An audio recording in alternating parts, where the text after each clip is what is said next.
Story 1. The Loop on Highway 50. Marcus Chen had been driving long-haul routes for 18 years, and he prided himself on knowing every major highway between the east and west coasts like the back of his hand. He'd driven through blizzards in Wyoming, sandstorms in Nevada, and fog so thick in Oregon that he could barely see his own hood. Nothing rattled him anymore, or so he thought until that night on Highway 50 in Nevada, the so-called loneliest road in America. It was October 14th, 2019, around 2:47 a.m. according to his dash clock. Marcus was hauling electronics from Sacramento to a distribution center in Salt Lake City, running ahead of schedule for once. The night was clear, the kind where you could see every star in the sky, and the road stretched out before him like a black ribbon cutting through the desert.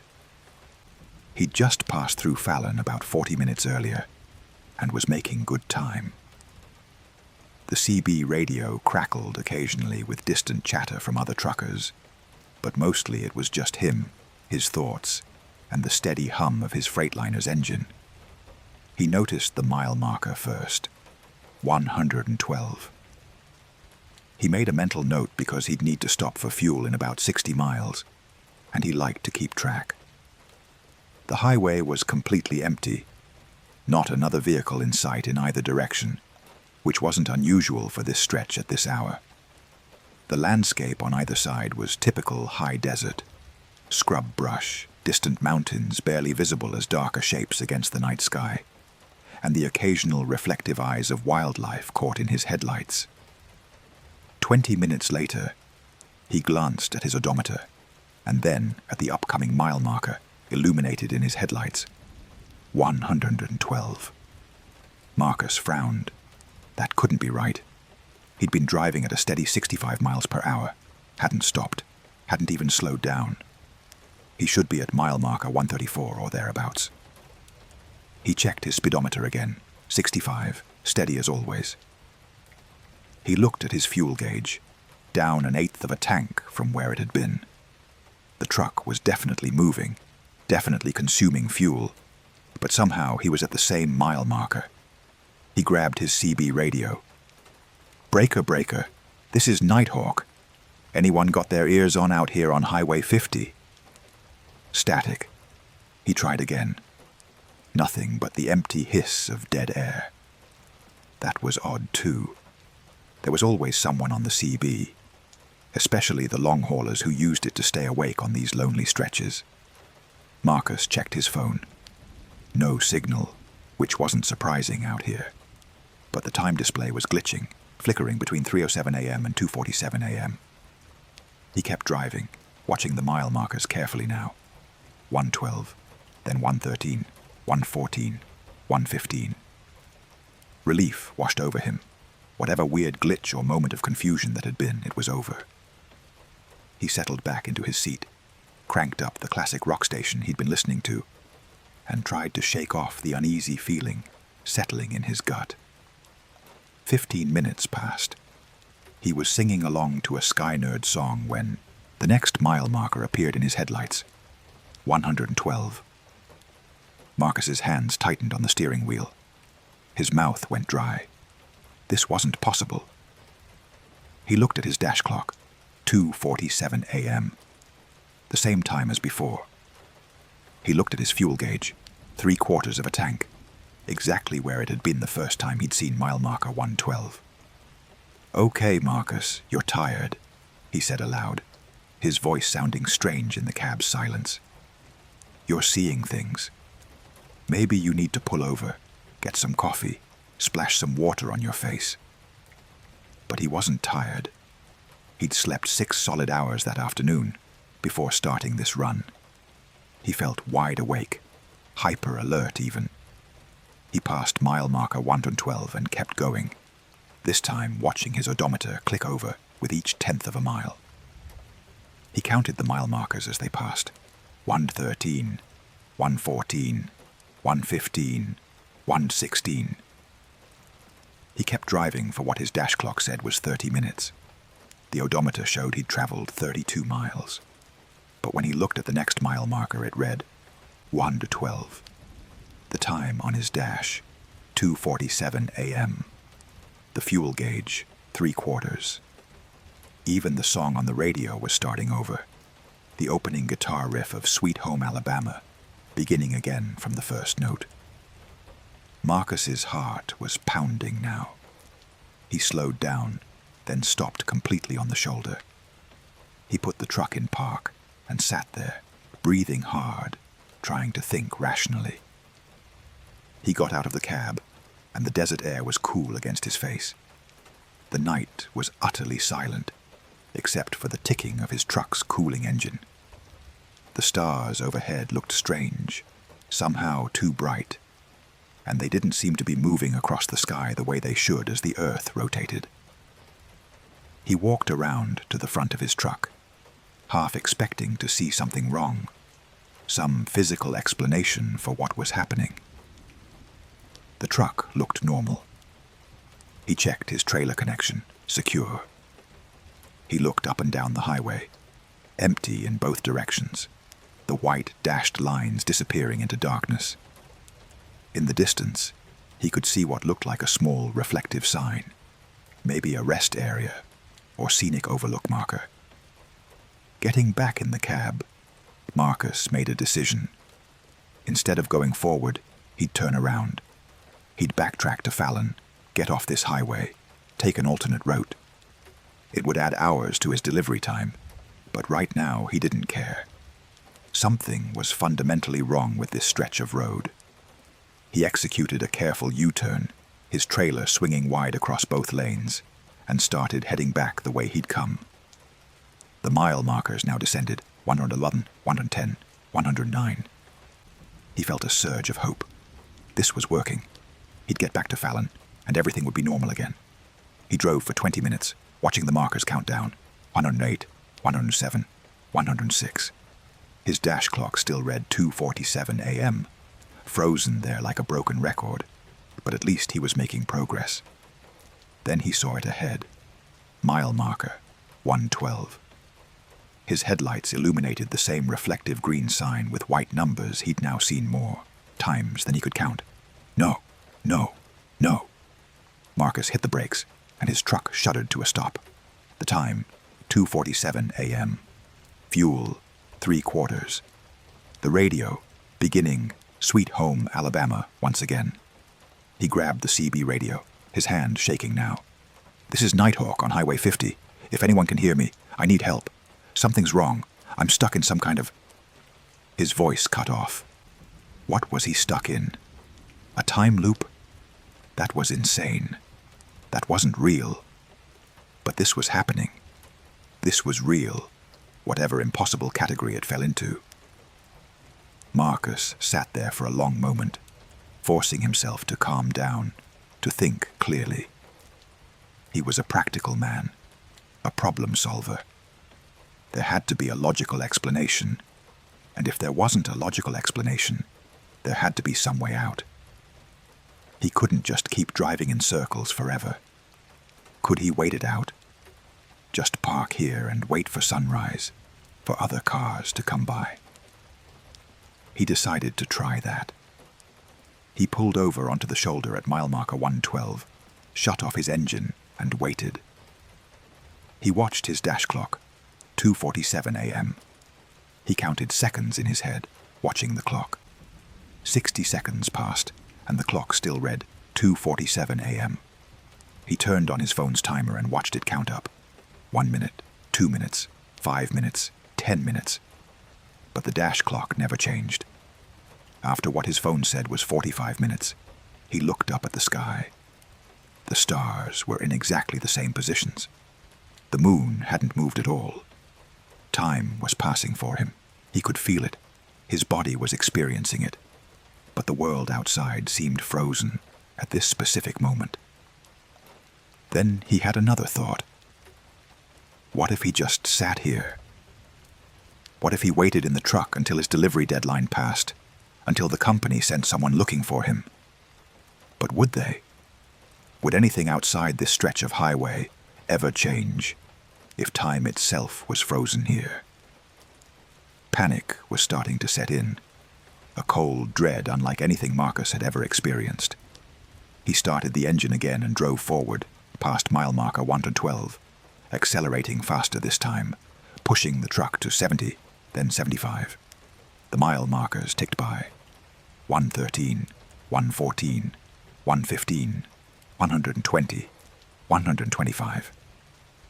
He kept his foot on the accelerator, driving faster than he should on this dark highway, desperate to put as much distance as possible between himself and that cursed mile marker 112. He drove according to his phone timer for an hour straight, never letting up. His odometer showed he'd traveled over 80 miles. He was exhausted from the tension, his hands aching from gripping the wheel so hard. Then the headlights caught the next marker, 112. Time, 2:47. AM. Fuel, 3/4. The song starting over again. Marcus felt something break inside him. He screamed, a raw sound of frustration and fear that filled the cab. He pounded on the steering wheel, tears streaming down his face. He was trapped. Actually trapped in some impossible prison disguised as a highway. For the next loop, he tried driving off the highway entirely, taking the truck across the desert scrubland. The terrain was rough, and he could hear rocks scraping his undercarriage, but he didn't care. He drove perpendicular to the highway for what felt like miles. Then his headlights caught something reflective ahead. A highway sign. Highway 50, mile marker 112. He tried everything he could think of over the next loops. He lost count of how many. He tried driving with his eyes closed, just holding the wheel straight. He tried stopping and sleeping. He tried running away from the truck on foot. He tried deliberately crashing into a mile marker sign. Every variation ended the same way. Mile marker 112, 2:47 a.m., 3/4 tank, Sweet Home, Alabama, beginning again. He was starting to accept that this might be permanent, that this might be his existence now, when something changed. He was driving past mile marker 115, resigned to seeing 112 again soon, when his CB radio suddenly crackled to life. "Nighthawk, this is Silverback. You out there, buddy?" The voice was clear, normal, beautiful in its mundanity. Marcus grabbed the radio so fast he nearly dropped it. "Silverback. Yes, I'm here. I'm on Highway 50 near mile marker." He looked ahead. 116. I've been... How could he explain? "I've been having some trouble." "Yeah, I bet," the voice replied. "You've been sitting on the side of the road at marker 1-12 for about 10 minutes now. You okay? Need assistance?" Marcus looked around wildly. He wasn't at marker 1-12. He was clearly at 116.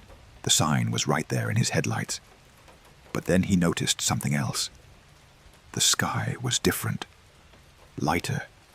Dawn was breaking, painting the eastern horizon with pink and gold. His dash clock read 6:23 a.m. His fuel gauge showed just under half a tank. I'm okay," Marcus said into the radio, his voice shaking. "I must have been more tired than I thought. I'm going to pull over at the next rest stop. Take a break." "Good idea, buddy. Stay safe out there."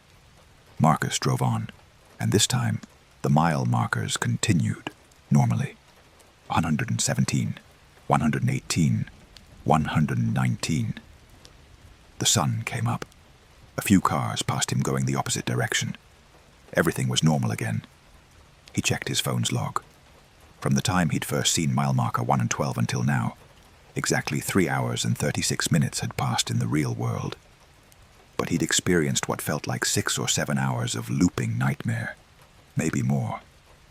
He'd lost count. He never told anyone the full story.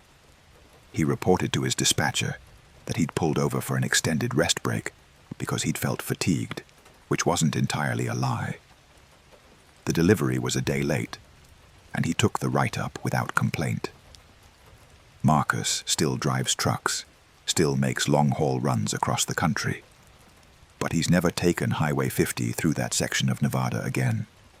He adds hours to his routes to avoid it, takes alternate highways, doesn't care about the lost time or extra fuel costs. And sometimes, late at night, when he's driving through empty stretches of America's highways, he glances at his dash clock and feels a cold spike of fear when he sees the numbers 2:47. He changes the radio station immediately if he hears the opening notes of Sweet Home, Alabama. And he always watches the mile markers carefully as they pass, counting them to make sure they increase the way they should, the way reality says they must, even though he knows now that reality has thin places where the rules don't always apply. Story 2. The Passenger Who Wasn't There. Rachel Morrison had been ride-sharing to supplement her income for 2 years, driving nights and weekends around the greater Seattle area. She was a nurse by day, working 12-hour shifts at Swedish Medical Center, and the ride-sharing helped pay down her student loans. She'd given over 3,000 rides, maintained a perfect 5-star rating, and prided herself on being professional, friendly, and safe. She'd had drunk passengers, rude passengers, sick passengers, and once a passenger who insisted his cat needed to come along. But she'd never had a passenger like the one who got into her car on November 2nd, 2021. It was a Tuesday night, just after 11 p.m. Rachel had finished her shift at the hospital at 7, gone home to her apartment in Ballard, eaten dinner, changed clothes, and headed out for a few hours of driving. The weather was typical for Seattle in November. Cold, drizzling rain that created halos around the streetlights and made the roads shine like black mirrors. She'd already completed 3 rides, all routine: bar hoppers in Capitol Hill, a couple going home from a movie, a college student heading back to the University of Washington campus. The ping came through on her app at 11:14 p.m. Pick up at an apartment building on Eastlake Avenue. Drop off at an address in Ballard, near Golden Gardens Park. The passenger's name was listed as David, no last name, no profile picture, which wasn't unusual. The estimated fare was decent for a 15-minute ride. Rachel accepted. She pulled up in front of the apartment building, a modern glass and steel structure that looked expensive. The app showed David was coming out, so she waited, watching the building entrance in her rearview mirror. A man emerged from the glass doors, tall, maybe 6'2", wearing a dark pea coat and jeans, carrying a small black backpack. He looked to be in his 30s, clean-cut, with short, dark hair. He approached the car, and Rachel hit the button to unlock the back doors. "David?" she asked through the partially lowered window. "That's me," he replied, his voice pleasant, educated-sounding. "Thanks for picking me up." He opened the back passenger door and slid in behind her, which most passengers did. Rachel had the app open on her phone mounted to the dashboard. "Heading to Ballard near Golden Gardens?" she confirmed, as she always did. "Yes, that's right." He buckled his seatbelt, and she heard the click. She pulled away from the curb and began navigating toward the route the app suggested, which would take them through Fremont and then west into Ballard. The ride started normally. David was quiet, which Rachel appreciated. Some passengers wanted to chat the entire ride, which was fine, but after a long shift at the hospital, she enjoyed the quiet ones. She could hear him shifting slightly in the back seat, the rustle of his jacket. At a red light, she glanced in the rearview mirror. He was looking out the window at the rainy streets, his expression neutral. "Terrible weather," Rachel said, making minimal conversation. "It doesn't bother me," David replied without turning from the window. Something about his tone was slightly odd, but Rachel couldn't pinpoint what. Maybe just tired, like she was. They drove through Fremont, past the closed shops and restaurants, the streets mostly empty. As they crossed the Aurora Bridge, Rachel felt a sudden chill. The heater was on, blowing warm air, but she felt genuinely cold, cold enough to see her breath fog in front of her face. That was strange. She turned the heat up higher. "Is the temperature okay back there?" she asked, glancing in the mirror again. "It's fine," David said. He still wasn't looking at her, just staring out at the night. They turned onto Leary Way, heading west into Ballard. The street was darker here, fewer streetlights, and the rain had picked up, drumming steadily on the roof of her Honda Civic. Rachel felt increasingly uneasy, though she couldn't say exactly why. David wasn't doing anything threatening. He was just sitting there quietly, like hundreds of other passengers she'd driven. But something felt wrong. At the next red light, she looked more carefully in the rearview mirror, trying to see him more clearly. He was there, definitely there. She could see his outline, the dark color of his coat. But when she tried to focus on his reflection, it seemed somehow indistinct, like a photograph slightly out of focus. She adjusted the mirror, thinking maybe it had gotten knocked at an angle. David's reflection didn't become any clearer. "Almost there," Rachel said, more to break the silence than anything. "About 5 more minutes." "I know," David replied, and this time there was something definitely odd about his voice. It sounded distant, like he was speaking from much farther away than the back seat. Rachel's unease intensified into real fear. Every instinct she'd developed as a woman driving strangers around at night was screaming at her that something was very wrong. She considered her options. She could pull over, claim car trouble, ask him to get out. But they were on a relatively empty stretch of Leary now, not many people around. If he meant her harm, this would be a bad place to confront him. She decided to continue to the destination. It was only a few more minutes, and there would be houses around, people she could call for help if needed. She reached up and pressed the button on her phone to call her boyfriend, a prearranged signal they'd set up. If she called and didn't speak, he'd know to call 911 and track her location. The call connected, and she heard the line open. But before she could even breathe into it, David spoke. "That won't be necessary, Rachel." Her blood turned to ice. She hadn't told him her name. Passengers could see the driver's name in the app, but she'd never introduced herself. And his tone had changed entirely, becoming flat, emotionless. "How do you know my name?" she asked, trying to keep her voice steady. Her hand was shaking as she held the phone. "You know how," David said simply. Rachel's mind raced. She didn't know how. She'd never seen this man before in her life. She was sure of it. She would have remembered someone who looked like him, tall and distinctive.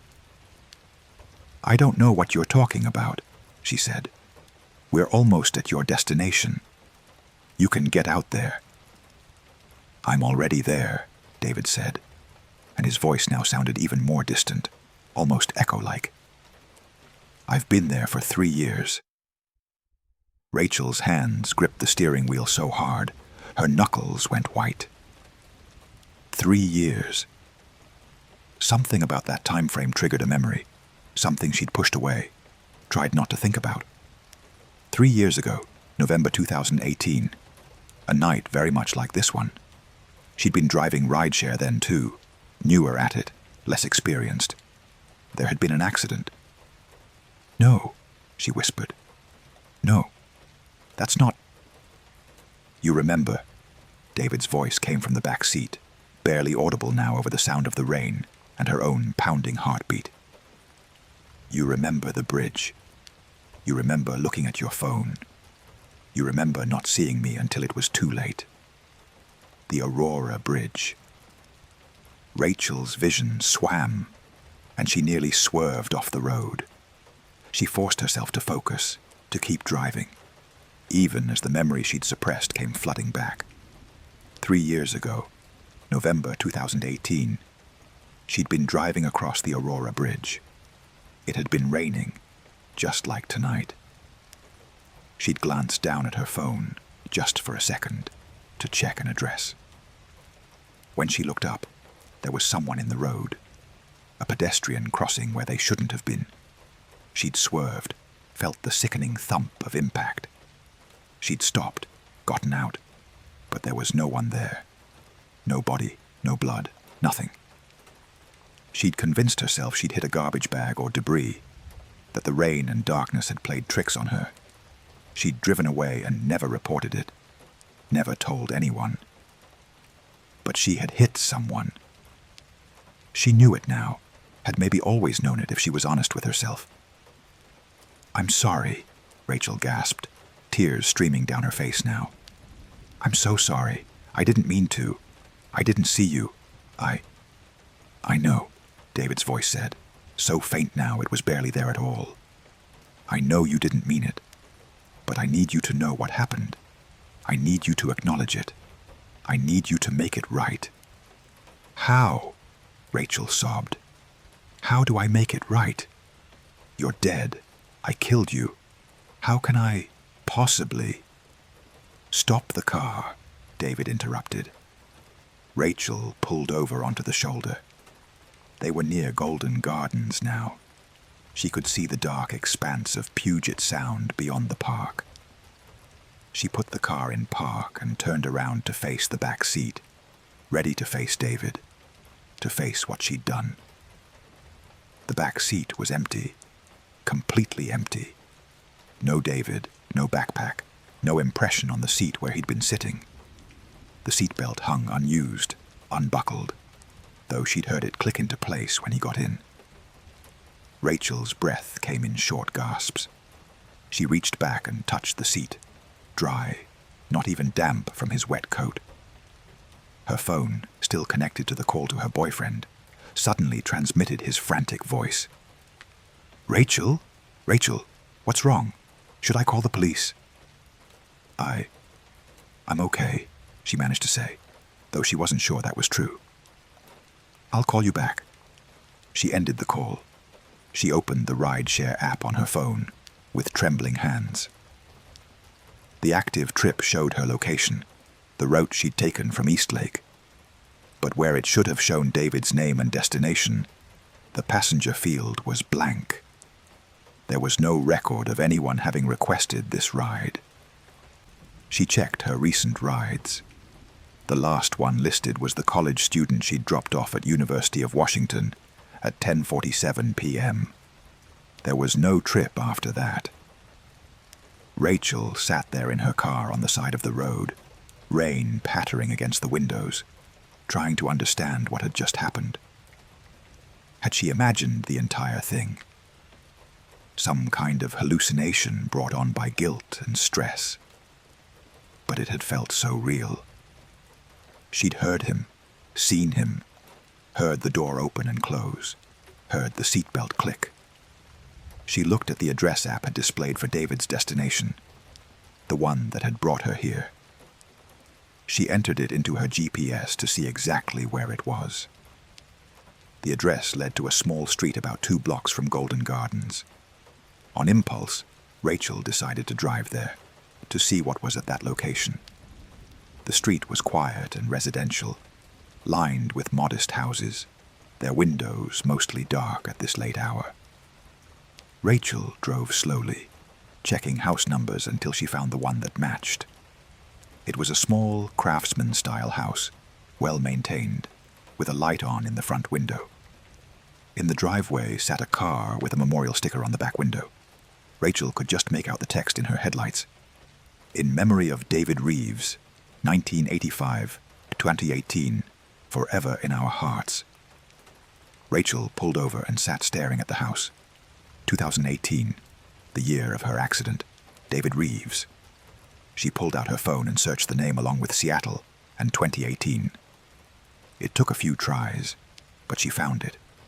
A small article from a local news site dated November 3rd, 2018. Man struck and killed in hit and run on Aurora Bridge. Seattle police are seeking information about a hit and run incident that occurred late Tuesday night on the Aurora Bridge. David Reeves, 34, of Ballard, was killed while attempting to cross the bridge. Police believe he was struck by a vehicle sometime between 11 p.m. and midnight. The driver did not remain at the scene. Anyone with information is asked to contact Seattle police. Rachel felt bile rise in her throat.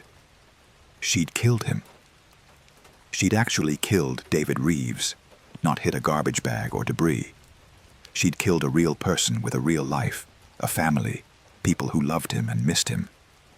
And she'd driven away and told herself it was nothing, convinced herself there was no body because she couldn't face what she'd done. She sat in her car for over an hour, watching that house with the memorial sticker, crying until she had no tears left. By the time she drove home, it was past 2 a.m. She didn't sleep that night.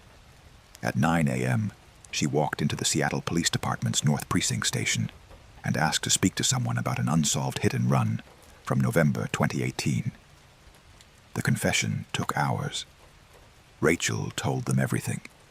The rain, the distraction, the impact, her cowardice in not stopping. She told them about David appearing in her car, though she left out the supernatural aspects, knowing how that would sound. She said she'd been haunted by guilt and had finally found information about the victim that made her realize what she'd done.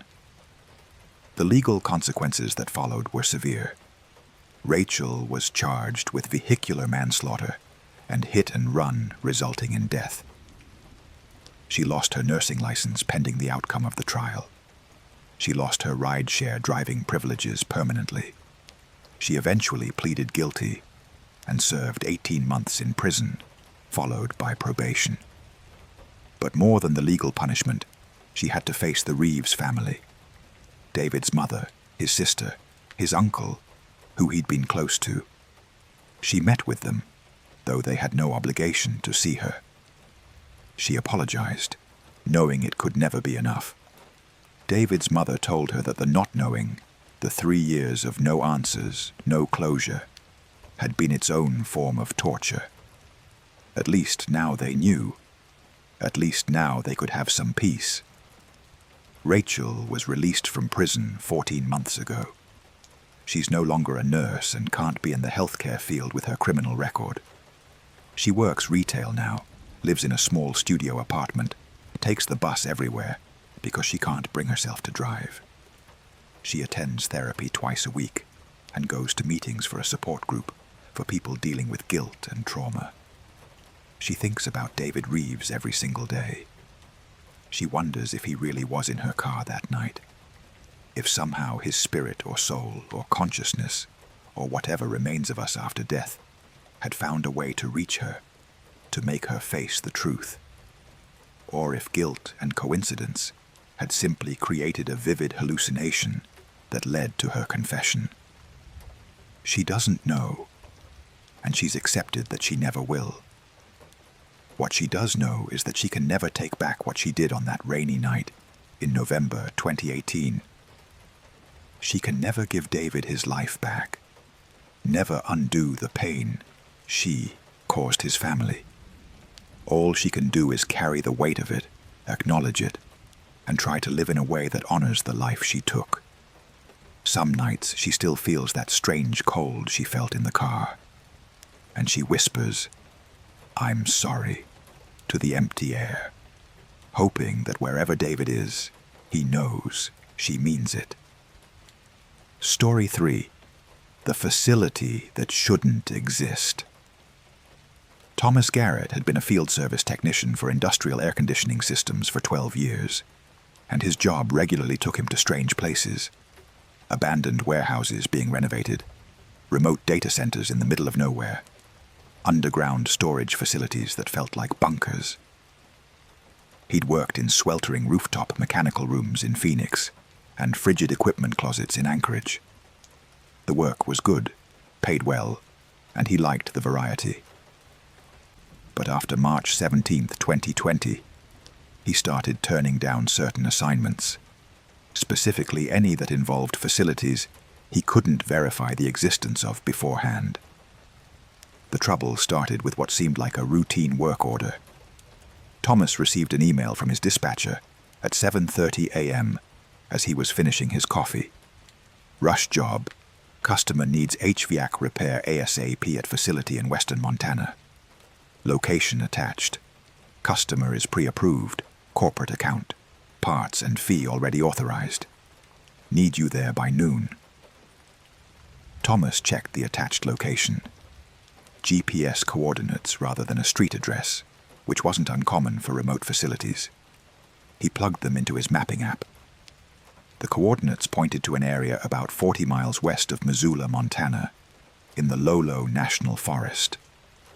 The satellite view showed dense forest and what might have been a road, but no obvious structure.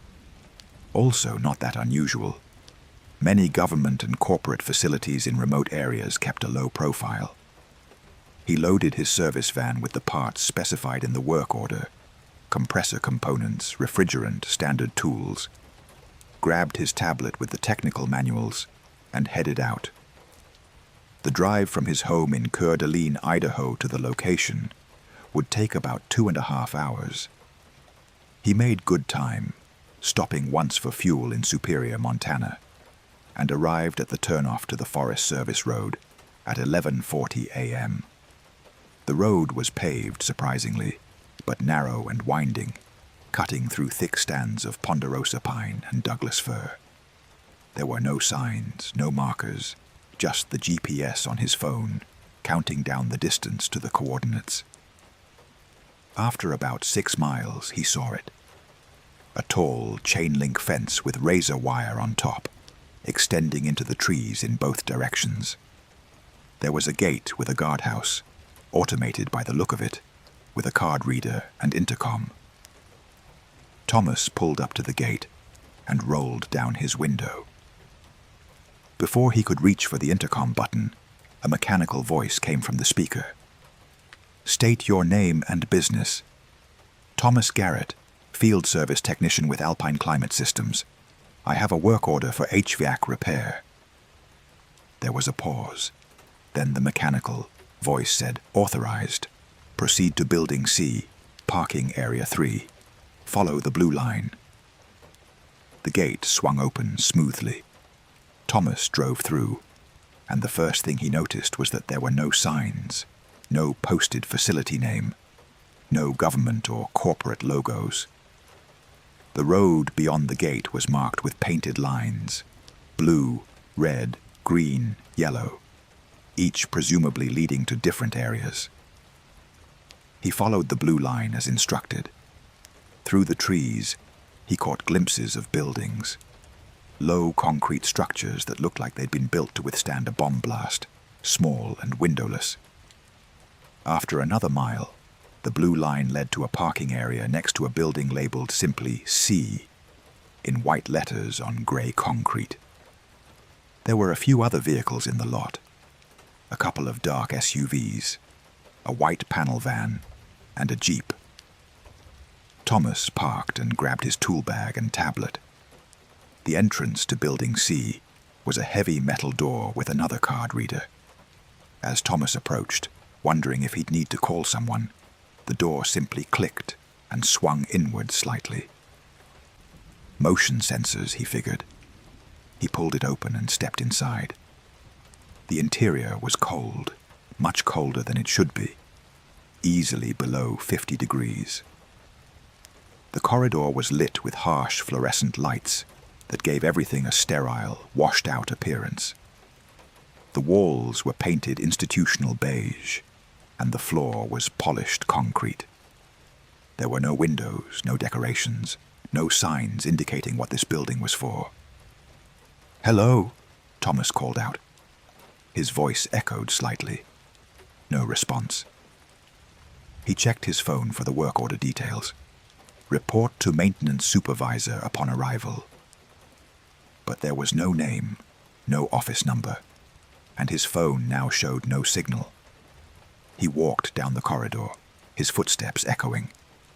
Doors lined both sides, all of them closed, all of them with small, wire-reinforced windows that showed only darkness beyond.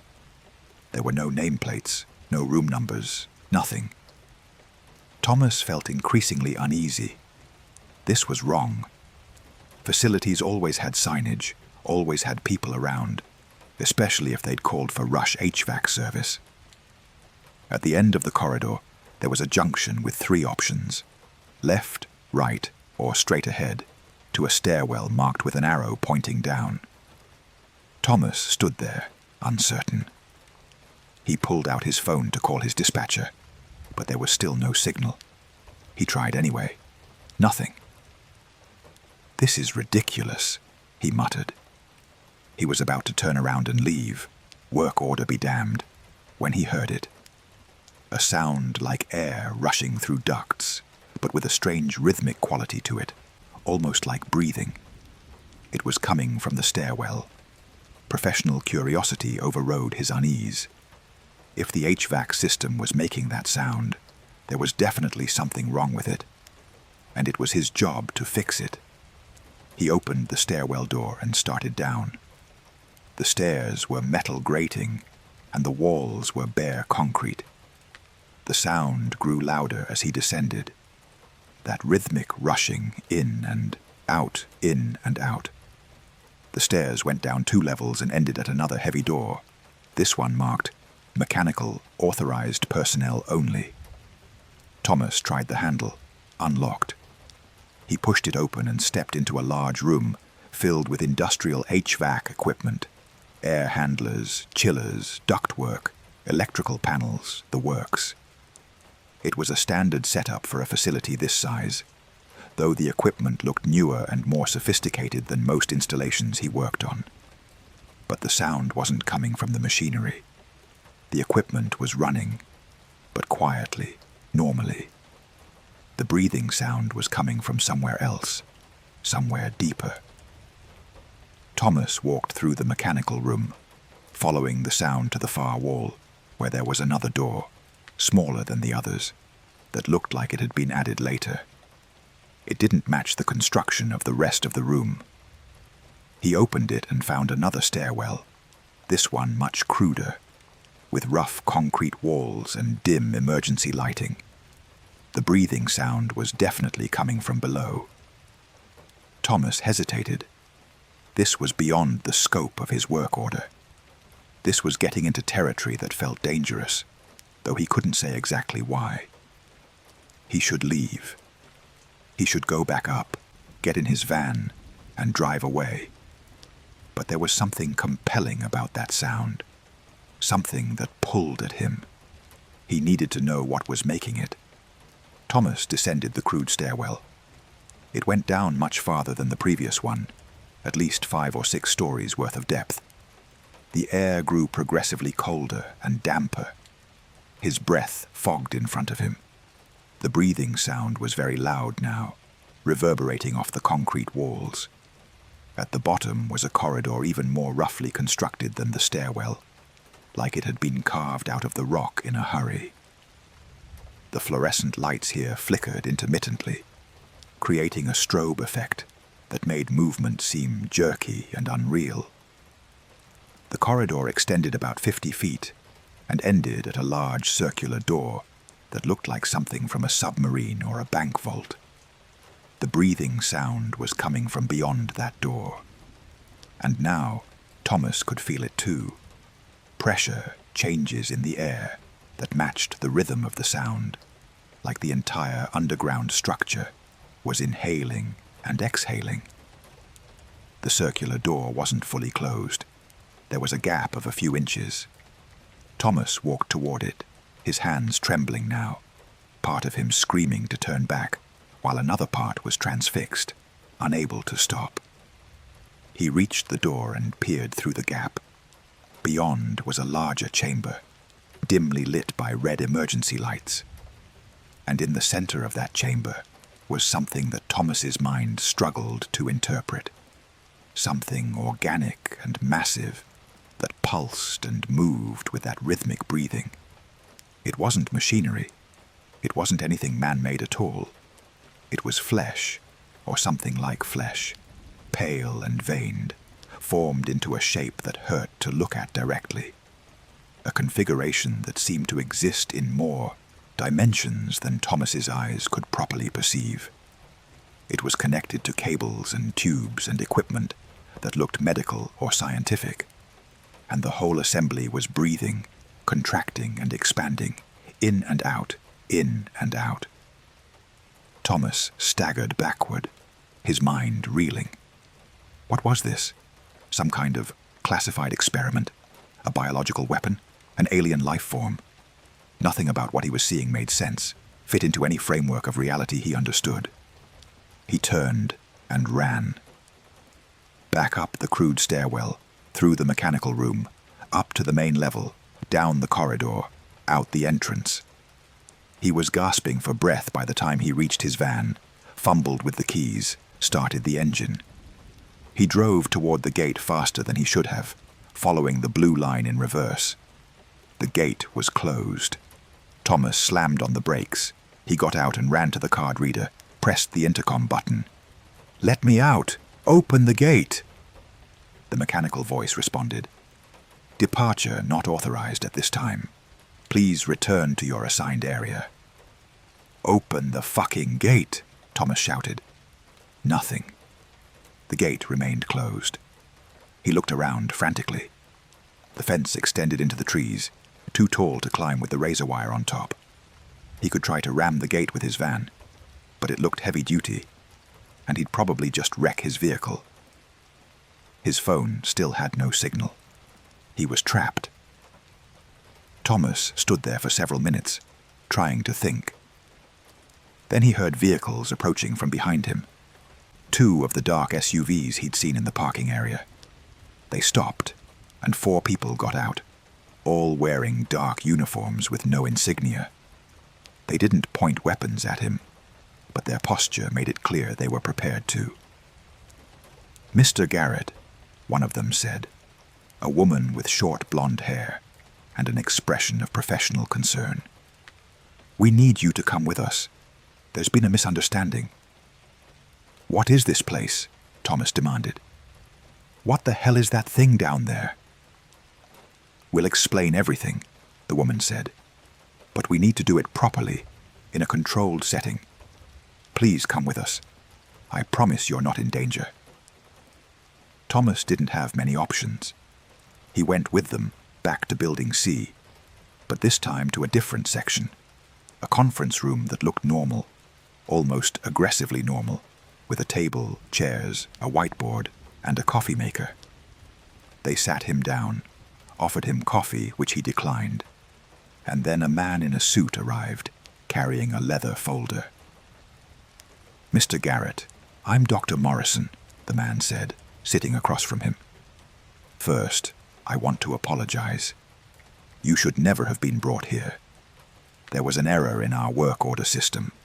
The request for HVAC service was meant to go to our specialized internal maintenance team, not to an outside contractor." "What is this place?" Thomas asked again. "What did I see down there?" Dr. Morrison sighed. "That's classified. I can't tell you specifics. What I can tell you is that this is a government research facility, very high-level clearance. And what you saw is part of an ongoing project related to national security. That's all I'm authorized to share." That thing looked alive, like it was breathing. "Some of our research involves biological components," Dr. Morrison said carefully. "I really can't say more than that." They kept Thomas there for 6 hours, during which several other people came to talk to him, some asking questions about exactly what he'd seen, others explaining in vague terms that he'd been exposed to classified information, and that he would need to sign non-disclosure agreements. They were polite, but firm. He had no choice. If he didn't sign, he was told, there could be serious legal consequences. Thomas signed everything they put in front of him. They gave him copies, along with a phone number he was instructed to call if he ever felt compelled to talk about what he'd seen. They assured him that would be very inadvisable. They paid him for the full service call, plus a substantial bonus for his inconvenience. Finally, as evening was falling, they escorted him back to his van and opened the gate. Thomas drove out of there and didn't look back. He drove straight through to Coeur d'Alene, 6 hours without stopping, and when he got home, he sat in his living room in the dark and tried to process what had happened. Over the next few days, Thomas tried to find out more about the facility. He went back to the GPS coordinates, but when he looked at satellite imagery now, there was nothing there but forest. He tried searching for any news or information about government facilities in that area of Montana. Nothing relevant came up. He called his dispatcher to ask about the work order, but there was no record of it in the system. The email he'd received was gone from his inbox, like it had never existed. Thomas still has the copies of the NDAs they made him sign. They're locked in a safe deposit box at his bank. He's never called the number they gave him, never tried to talk publicly about what he saw. He doesn't want legal trouble, doesn't want people to think he's crazy, but he knows what he saw. He knows that somewhere under the forest in Montana, there's a facility that officially doesn't exist, conducting research on something biological and vast and utterly wrong, something that breathes in a rhythm that still haunts his dreams. He's spent countless hours since then researching online, falling down rabbit holes about classified government projects, looking for any mention of anything similar. He's found nothing concrete, just conspiracy theories and speculation. Thomas eventually quit his job with Alpine Climate Systems. He told them he wanted to pursue other opportunities, but the real reason was that he couldn't handle the possibility of being sent somewhere like that again. He works now doing residential HVAC installation, staying close to home, only taking jobs where he can see the house on Google Street View beforehand. He's become more paranoid, more isolated. His wife left him 8 months ago, unable to deal with his anxiety and his refusal to explain what had changed. Some nights, Thomas lies awake and wonders if he should have tried harder to tell someone, to expose what he saw, even at the risk of legal consequences. But then he remembers the breathing, that deep, rhythmic sound that seemed to come from something far too large to be contained in any underground chamber. And he knows that some things are better left undisturbed. Some knowledge is too dangerous to share. Whatever they're doing in that facility, whatever that thing is, it's beyond his understanding and beyond his ability to stop. All he can do is try to forget, even though he knows he never will. Story 4. The Hitchhiker from Nowhere. James Sullivan had been a long-distance truck driver for 23 years, and he'd made it a strict personal policy never to pick up hitchhikers. It wasn't personal. He'd just heard too many horror stories from other drivers about hitchhikers who stole, threatened, or worse. His truck was his workplace, his temporary home on the road, and he kept it secure and private.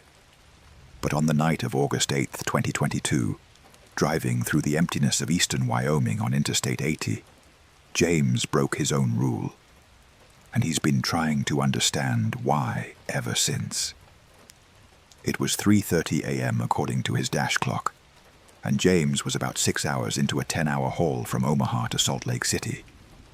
He'd stopped for fuel and a meal in Cheyenne around midnight, and was now on the loneliest stretch of I-80, the section between Rawlins and Rock Springs, where there's nothing but darkness and wind and the occasional lights from distant oil rigs. The highway was almost completely empty. He'd only seen maybe 3 other vehicles in the past hour. James was listening to a podcast about World War II history, staying alert and focused when his headlights caught a figure on the side of the road ahead. It was a person, clearly hitchhiking, thumb out in the classic pose. A young woman from what James could see as he approached, maybe early 20s, wearing jeans and a light jacket, with a small backpack at her feet. James's first instinct was to drive past. That was the rule, his rule, and there was no good reason to break it at 3:30 in the morning, in the middle of nowhere. But as he drew alongside her, something made him hit the brakes. He couldn't have explained it if you'd asked him. It wasn't attraction or sympathy or even curiosity. It was more like a compulsion, a sudden absolute certainty that he had to stop, had to pick her up. He pulled onto the shoulder about 50 yards past her and watched in his side mirror as she picked up her backpack and jogged toward the truck. James unlocked the passenger door and rolled down the window. Up close, she looked tired, but not distressed. She had shoulder-length brown hair, unremarkable features, wearing clothes that looked slightly too big for her. "Thanks for stopping," she said, her voice pleasant and clear. "I really appreciate it. I'm trying to get to Rock Springs." "That's about 90 miles west," James said. "What are you doing out here at this hour? This isn't really a safe place for hitchhiking." "Car broke down about 10 miles back," she said. "Cell phone's dead. I've been walking for over an hour. I just need to get to Rock Springs where I can call for help." It was a reasonable story, and while James's instincts were still telling him this was a bad idea, that same strange compulsion that had made him stop was now telling him to let her in. "Okay," he heard himself say. "Hop in. I'm going through Rock Springs anyway." She climbed up into the passenger seat, setting her backpack on the floor near her feet. James waited for her to buckle the seatbelt, heard it click, then pulled back onto the highway. "I'm James," he said, figuring basic friendliness was appropriate. "I'm Emma," the young woman replied. "Thanks again. I was starting to think I'd be walking all night." They drove in silence for a few minutes. James kept stealing glances at her, trying to figure out why something felt off. She looked normal enough, wasn't doing anything strange. She was looking out the windshield at the empty highway ahead, her hands folded in her lap. But there was something about her presence that was unsettling. The cab felt colder with her in it, and there was an odd smell, faint but noticeable, like ozone or electrical discharge. "So what's in Rock Springs for you?" James asked, making conversation. "I'm meeting someone there," Emma said. "A friend. We're traveling together." "Where are you heading, ultimately?" "West," she said simply. "Eventually California." "California's nice," James said, though the conversation felt stilted and awkward. Emma didn't elaborate or ask him any questions in return, which was fine. James went back to focusing on driving. A few more minutes passed. James noticed that his CB radio, which had been playing normal background chatter before he picked up Emma, was now completely silent.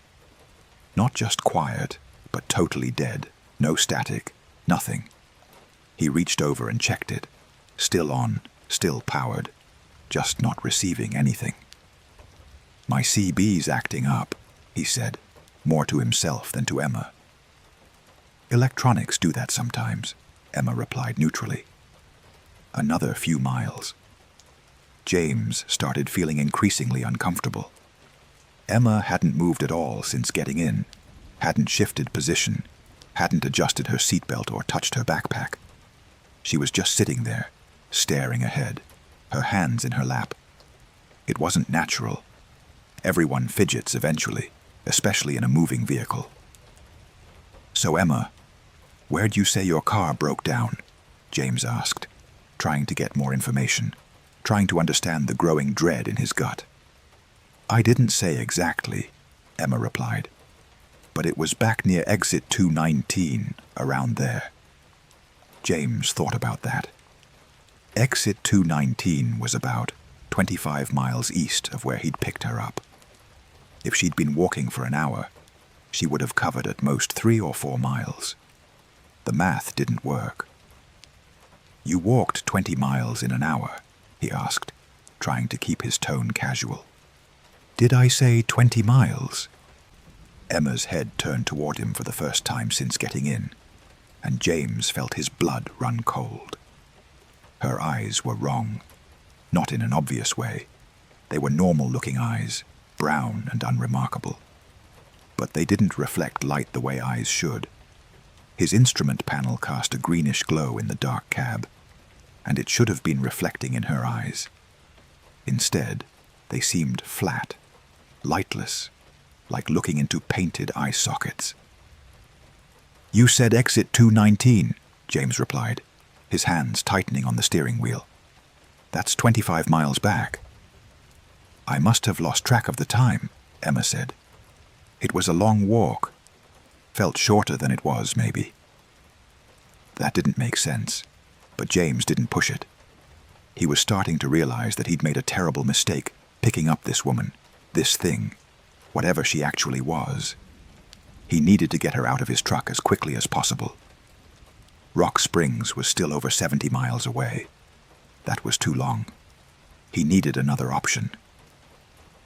Actually, James said, trying to sound casual, I just remembered I need to stop at the next rest area. Something I need to check on my load. It was a lie, but a plausible one. There isn't a rest area for another 43 miles, Emma said immediately. You'll have to wait until then. How did she know that? James had been driving this route for years and didn't know the exact distance to the next rest area off the top of his head. He'd have to check his GPS or a mile marker. Emma had stated it with absolute certainty. I might just pull over on the shoulder then, James said. Won't take long. Please don't, Emma said. And now there was something in her voice that hadn't been there before, an edge of something that might have been worry or might have been threat. We should keep moving. It's important that we keep moving. Why? James asked, his unease turning into real fear now. Emma didn't answer. She turned away from him and resumed staring out the windshield. The temperature in the cab had dropped even further. James could see his breath now, fogging in front of him despite the heater running on full blast. James made a decision. He started gradually accelerating, pushing the truck up to 75, then 80 miles per hour. It was faster than the speed limit, faster than he'd normally drive. But he wanted to get to Rock Springs as quickly as possible and get this woman out of his truck. He'd drop her at the first gas station and speed away, and he'd never pick up another hitchhiker for as long as he lived. But as he accelerated, he noticed something impossible. The mile markers weren't passing as quickly as they should. He was doing 80 miles per hour according to his speedometer, but the mile markers were appearing at intervals that suggested he was traveling at maybe 40 or 50 miles per hour. He watched his odometer. It was clicking over normally, showing distance traveled. But the mile markers told a different story. What's happening? James said aloud, no longer caring if he sounded calm or rational. We're getting there, Emma said. We'll arrive when we're meant to arrive. What are you? James demanded, his voice rising. You're not human, are you? What the hell are you?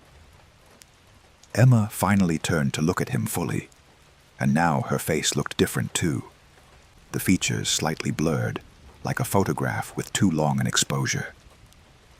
I'm a passenger, she said, just like you. We're all passengers, James. You're driving, but you don't control where the road goes or when you arrive. No one does.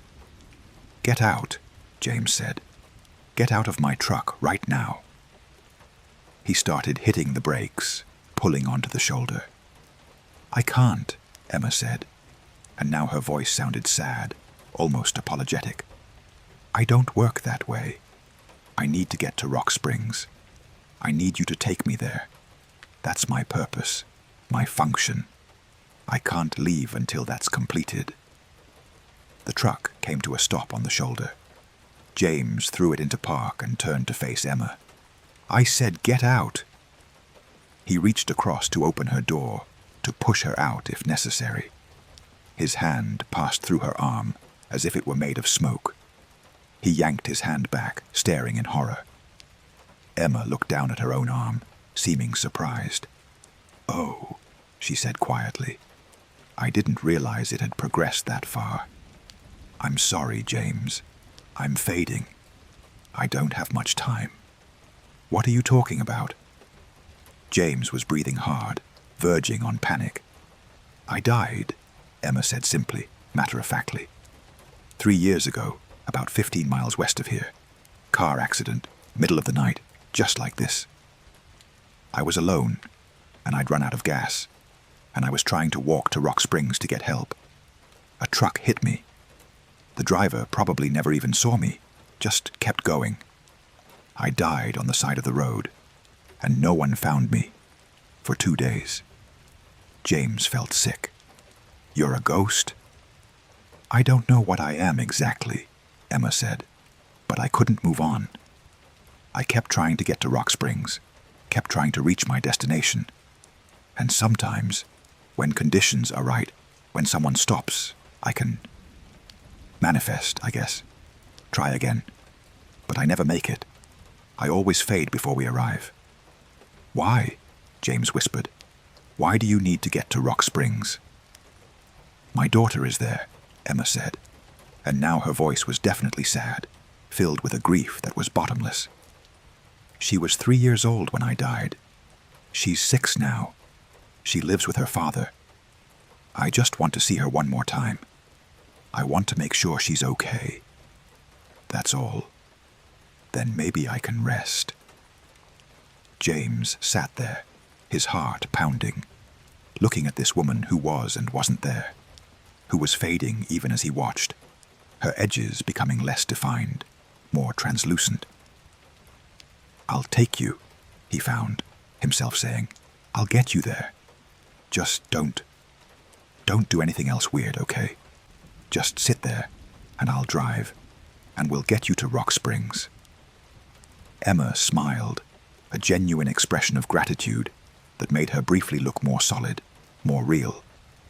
Thank you, she said. James put the truck back in gear and pulled onto the highway. He drove at a steady pace, not too fast, watching the mile markers pass. They seemed to be moving at the right speed now, correlating properly with his speedometer. Emma sat in the passenger seat, silent again, growing progressively more transparent. By the time they were 30 miles from Rock Springs, he could see through her to the passenger side door. By 20 miles, she was barely visible, just a suggestion of a human shape. Tell me about your daughter, James said, wanting to keep her present, wanting to help her hold on. Her name is Sophie, Emma said, her voice now a whisper, barely audible over the engine noise. She has curly blonde hair like her father. She loves dinosaurs and painting and swimming. She's smart, so smart. She was reading before she was 4. I used to read to her every night before bed. The same books, over and over, because she loved repetition, loved familiarity. She sounds wonderful, James said. She is. She was only 3 when I died. She probably doesn't remember me clearly. I'm just photos to her now, stories her father tells her. But I remember her, every detail. That's what keeps me here, I think. I can't let go of remembering. They reached the outskirts of Rock Springs as dawn was beginning to break, the sky lightening from black to deep blue. Emma was almost completely invisible now, just the faintest shimmer in the passenger seat. Where does she live? James asked. I'll take you there." "You can't," Emma whispered. "I can't get closer than this. This is as far as I ever get. But it's farther than before. Thank you for that. Thank you for trying." "Wait," James said desperately, pulling into a truck stop parking lot. "Don't go yet. Maybe if we—" "Tell her I love her," Emma interrupted, her voice so faint now that James could barely hear it. "If you ever meet a 6-year-old girl named Sophie, with curly blonde hair, who lives in Rock Springs with her father, tell her that her mother loves her. Tell her I tried to come back. Tell her I'm okay, and she should be happy. Can you do that?" "Yes," James said, tears running down his face now, though he couldn't have explained why he was crying for a ghost he'd just met. "I promise. I'll find her. I'll tell her." "Thank you," Emma said one last time, and then she was gone. The passenger seat was empty. The seatbelt hung unbuckled, though James had heard it click when she got in. The backpack she'd carried was gone too. The cab felt warmer immediately, and his CB radio crackled back to life with normal chatter. James sat there in the parking lot for a long time, shaking, trying to process what had just happened. Finally, he got out of the truck and walked into the truck stop diner, ordered coffee he didn't want, and sat at the counter staring at nothing. The waitress, a middle-aged woman with kind eyes, asked if he was okay. "Do you know a little girl named Sophie?" James asked. "About 6 years old, curly blonde hair, lives here in Rock Springs." The waitress frowned, thinking, "Sophie? There's a Sophie Harrison, lives over on Elk Street with her dad. I know them from church. Sweet little girl. Why?" James almost told her the truth, but stopped himself. How could he explain? Instead, he said, "I have a message for her, from a friend. Can you tell me where Elk Street is?" The waitress gave him directions, though she looked puzzled. James finished his coffee, went back to his truck, and drove to Elk Street. It was a quiet, residential area, modest houses with small yards. He found the house number the waitress had mentioned, a small ranch-style home with a swing set in the backyard, visible from the street. It was too early to knock on the door, just after 6 a.m., so James parked on the street and waited. At 7:30, the front door opened, and a man emerged with a little girl holding his hand. She had curly blonde hair, just as Emma had described, and was wearing a pink backpack, clearly heading to school. James got out of his truck and approached, trying to look non-threatening. "Excuse me," he called. "Are you Sophie?" The man immediately stepped in front of the girl protectively. "Who are you?" "I'm sorry. I don't mean to alarm you," James said quickly. "My name is James Sullivan. I'm a truck driver. This is going to sound strange, but I had an encounter last night with someone who wanted me to give Sophie a message." "What kind of message?" the man asked suspiciously. James took a breath. "Someone who said to tell Sophie that her mother loves her, that she tried to come back, and that Sophie should be happy." The man's face went pale. "Who told you to say that?" "A woman I picked up hitchhiking on I-80 east of here. She said her name was Emma. She said she died 3 years ago trying to get back to Rock Springs to see her daughter." The man staggered slightly, and James reached out to steady him. "Emma," the man whispered. "My wife. She died 3 years ago this month. Car accident. She was trying to get home to us." He looked at James with wide eyes. "How do you know about this? Who are you really?" "I'm telling you the truth," James said. "I picked up someone last night who said she was Emma. She told me about Sophie, about the curly blonde hair, about reading the same books over and over. She asked me to find Sophie and tell her that her mother loves her." The man was crying now, and so was James. The little girl, Sophie, looked confused and worried. "Daddy," she said in a small voice. Her father knelt down and hugged her. "It's okay, sweetie. This man he brought us a message. From Mommy. She wants you to know she loves you very much." Sophie's eyes widened. "From Mommy? Is she coming back?" "No, honey," her father said gently. "She can't come back, but she's watching over you, and she loves you, and she wants you to be happy." James stood there, feeling like an intruder on this intimate moment, but also feeling like he'd completed something important, something necessary. The man stood up and extended his hand to James. "Thank you," he said, his voice thick with emotion. "I don't understand how this is possible, but thank you for bringing that message. It means more than you can know." James shook his hand and then walked back to his truck. He drove away from Rock Springs, continued his route to Salt Lake City, delivered his load on time. But he never forgot that night, never forgot Emma and her impossible journey, her need to reach her daughter one last time. He kept his promise. He'd found Sophie, had delivered the message, and he hoped, wherever Emma was now, whatever realm or state she existed in, that she'd found peace, that she'd been able to let go and rest. James still drives truck, still makes long hauls across the country. He's picked up 3 hitchhikers since that night, breaking his old rule, though he screens them carefully. None have been ghosts, or at least none have revealed themselves as such. But on clear nights when he drives through eastern Wyoming on I-80, he sometimes looks at the empty passenger seat and remembers, and he whispers to the darkness, "I told her. She knows.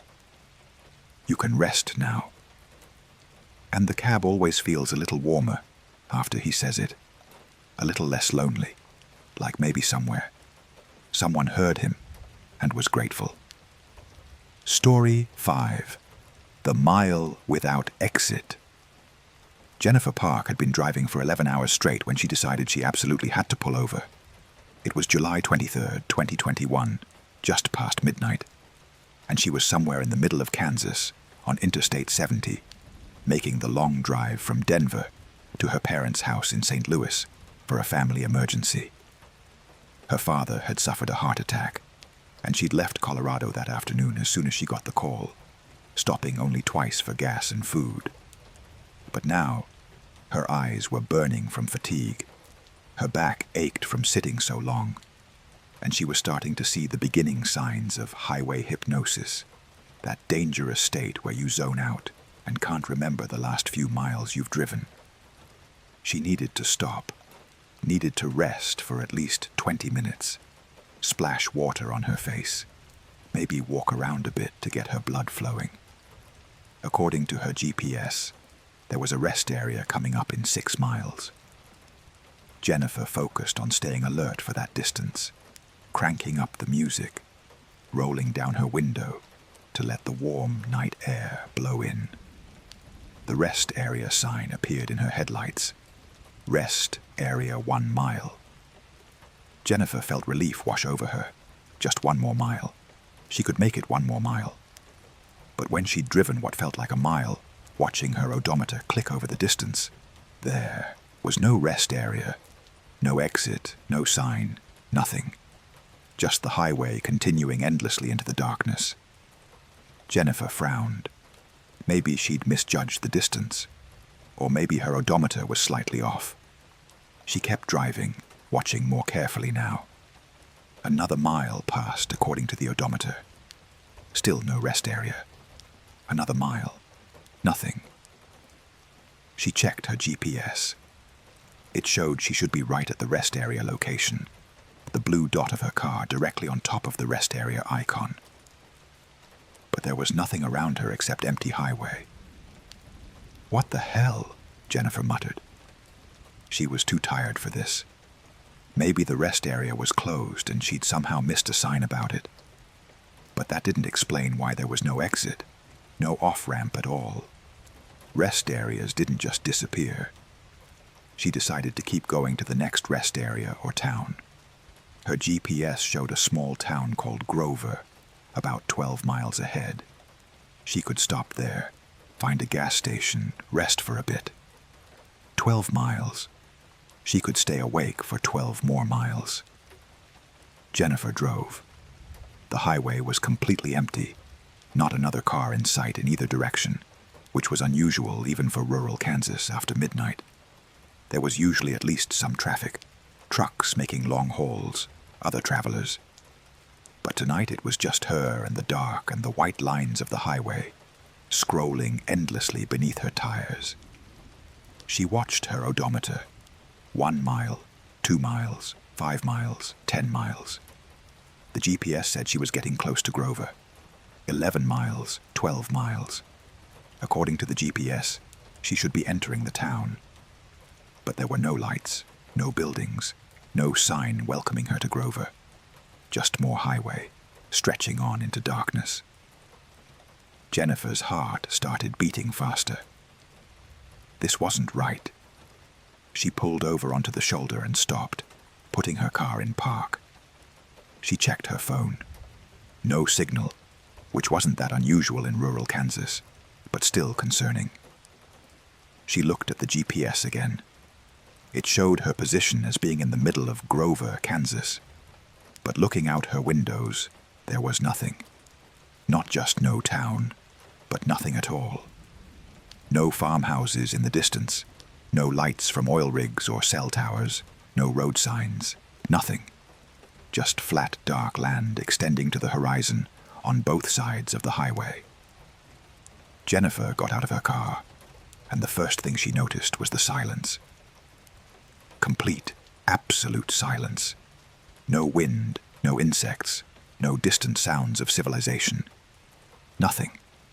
The air itself felt wrong, thick and still, like she was standing inside a sealed room rather than outside on the open prairie. She walked a few steps away from her car and looked back. Her Honda Accord sat on the shoulder, hazard lights blinking, looking mundane and normal, and utterly out of place in this strange, empty place. She turned and looked at the highway stretching ahead. Perfectly normal asphalt, white dashed lines, yellow center lines, all exactly as they should be. But the quality of the darkness around the highway felt off, like it was darker than natural darkness should be, like the darkness was a presence rather than just an absence of light. Jennifer pulled out her phone and turned on the flashlight, shining it out into the land beside the highway. The beam penetrated maybe 20 feet, and then just stopped, hitting what looked like a wall of deeper darkness. She moved the light along, and everywhere she pointed it, the same thing. The beam went 20 feet and stopped, as if the world simply ended there. "Okay," Jennifer said aloud, her voice sounding flat and strange in the dead air. "Okay, this is bad. This is really bad." She walked quickly back to her car and got in, locking the doors, which was an irrational gesture, but made her feel slightly better. She sat there, breathing hard, trying to think rationally. First option. She could turn around, head back the way she came, get off this highway. But how far back would she have to go? She'd been driving for miles since things started seeming wrong. Would the world be normal if she backtracked? Or had she passed some point of no return? Second option. Keep going forward. Maybe this was a localized phenomenon, some kind of dead zone. And if she just kept driving, she'd get through it and back to normal reality. Third option. Stay here and wait for morning, for other cars, for some sign of normal life to return. Jennifer decided on option 2. Staying here felt dangerous, like the longer she remained still, the more likely something bad would happen. She started the car, pulled back onto the highway, and accelerated to 60 miles per hour, the speed limit for this stretch. She drove. The odometer clicked over. 1 mile, 5 miles, 10 miles, 20 miles. The GPS still showed her location in Kansas, showed towns ahead, showed a normal map. But the highway never changed, and the darkness around it remained that same impenetrable, impossible black. She passed no other vehicles. She saw no lights, no signs, no mile markers. Just the highway itself, perfectly maintained, stretching forever. After what her odometer said was 50 miles, Jennifer was starting to panic in earnest. She was also running low on gas. Her tank was down to a quarter, and the fuel light had come on. She'd need to stop soon whether she wanted to or not. But stop where? There were no gas stations, no exits, nothing but the highway. She kept driving, watching the fuel gauge drop. Half a quarter tank, nearly empty. The engine started to sputter. Jennifer felt a surge of terror. If the car died here, if she was stranded in this impossible place, what would happen to her? She imagined sitting in the dead car as the darkness pressed in. Imagined having to get out and walk. Imagined that darkness swallowing her completely. The engine coughed and died. The car coasted to a stop on the shoulder, the headlights dimming and going out as the electrical system shut down. Jennifer sat in the sudden silence and darkness, her hands gripping the steering wheel, so hard her knuckles were white. She wanted to cry, wanted to scream, but she forced herself to stay calm, to think. She still had her phone. It had no signal, but the battery was at 70%. She could use the flashlight, could at least have some light. She turned it on, and the glow from the screen was absurdly comforting, a small bubble of illumination in the vast darkness. Jennifer got out of the car. She couldn't just sit there waiting for nothing. She'd walk. She'd follow the highway on foot, and eventually she had to come to something. This couldn't go on forever. It was impossible for a highway to go on forever. She started walking, keeping to the shoulder, using her phone's light to see the pavement ahead. She walked for what felt like hours, though checking her phone, only 20 minutes had passed. The highway never changed. Every stretch looked identical to the last, like she was walking on a treadmill, making no progress at all. Then she heard it. A sound in the distance behind her. An engine. A vehicle. Jennifer spun around, her heart leaping with hope. Headlights were visible, growing brighter, coming toward her. A car was approaching, the first sign of other life she'd encountered since entering this strange zone. Jennifer waved her arms, standing in the shoulder, making herself visible. The car approached and slowed, pulling over near her. It was an old sedan, maybe from the 90s, dark blue or black, hard to tell in the poor light. The driver's side window rolled down, and a man leaned out. "Having car trouble?" he called. He looked middle-aged, ordinary, wearing a plaid shirt. "Yes," Jennifer said, relief flooding through her. "My car ran out of gas back there. Can you help me? Do you have a phone with signal? Or can you give me a ride to the nearest town?" The man was silent for a moment, looking at her with an expression she couldn't quite read. Then he said, "Get in. I'll take you." Jennifer walked around to the passenger side and opened the door. The interior of the car was old, worn upholstery, a faint smell of cigarette smoke. But it was a car, a way out of this nightmare. She got in and buckled her seatbelt. "Thank you so much," she said. "I've been stuck out here, and everything's been so weird." "I know," the man interrupted, pulling back onto the highway. "It's the mile." "The mile?" Jennifer asked. "What do you mean?" "The mile without exit," the man said, his eyes fixed on the road ahead. That's what some of us call it. A stretch of highway that doesn't exist on any map, doesn't connect to anywhere. You got caught in it. That's impossible, Jennifer said, though even as she said it, she knew it wasn't. She'd been living the impossible for hours now. Lots of impossible things out here on the old highways, the man said.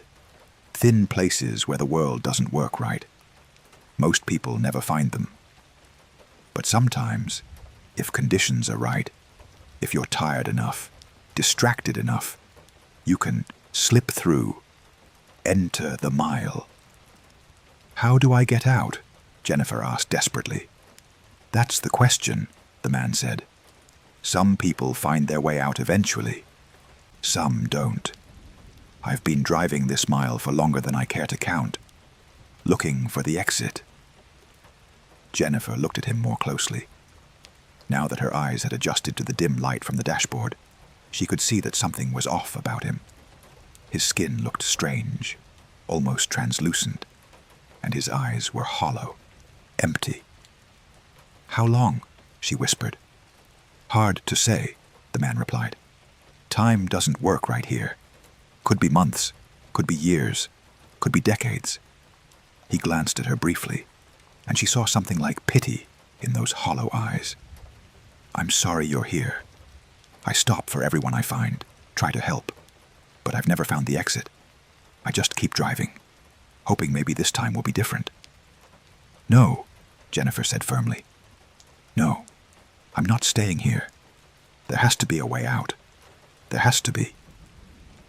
Maybe for you there is, the man said. You're new, still fresh, still connected to the outside. Maybe you can find what I couldn't. They drove in silence for a while. Jennifer watched the endless highway scroll past, identical to every other section they'd driven through. But then she noticed something. A slight difference in the quality of the darkness ahead. It wasn't quite as impenetrably black. There was a hint of something lighter, like the suggestion of a horizon. There, Jennifer said, pointing. Do you see that? It looks different. The man leaned forward, squinting. I don't see anything. It all looks the same to me now. It's lighter, Jennifer insisted, like maybe dawn coming, or lights from a town. Can you drive toward it? I'm already driving straight, the man said. The highway doesn't turn here.